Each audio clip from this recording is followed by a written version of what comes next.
C'est très agréable d'avoir ce sentiment d'harmonie à travers ce que l'on peut percevoir, sentir, voir à travers la réalisation voilà, d'une œuvre ou simplement d'une fleur ou de l'agencement d'une pièce. Et en fait, il faut savoir que l'harmonie ne vient pas de l'élément en tant que tel ou des éléments en tant que tels, mais elle est produite en fait par la distance entre chaque partie, entre chaque élément. C'est-à-dire la distance entre chaque élément qui compose cet ensemble plus grand. Et c'est cet espace qui crée en fait un rapport d'harmonie et qui engendre en fait un sentiment de beau, un sentiment d'équilibre. Et c'est cet espace en fait qui confère l'harmonie, il lui donne en fait ces qualités si plaisantes et si naturellement plaisantes parce que l'œil humain, il est configuré pour être sensible à l'harmonie. Et donc toutes ces lois d'espace et d'espace en fait qui crée la relation entre les éléments nous parle quand même et d'espace et de relation et de distance cohérente qui crée en fait un sentiment d'harmonie.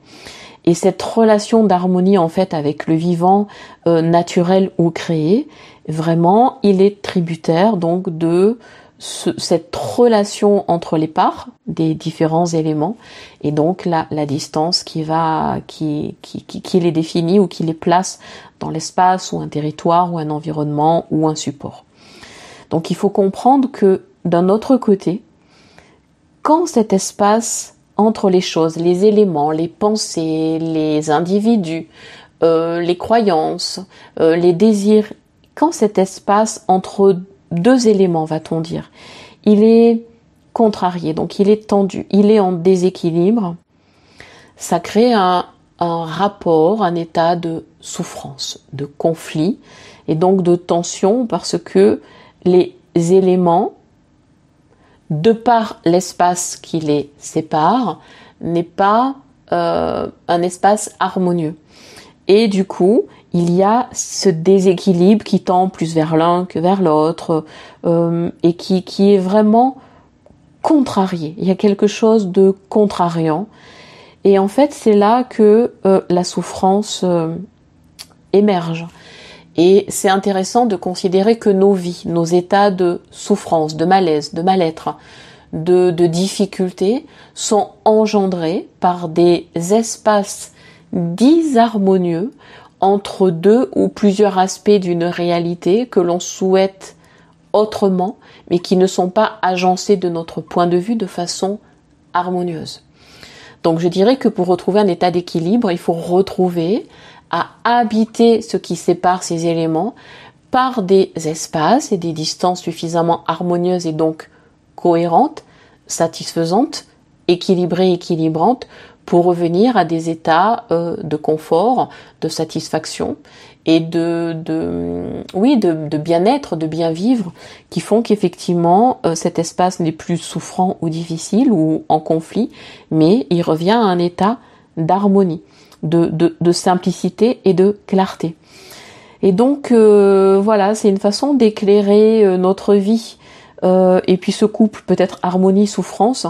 depuis le concept d'espace et de se rappeler que ce qui donne la cohérence, c'est vraiment cette mesure. Il y a aussi un rapport de géométrie mathématique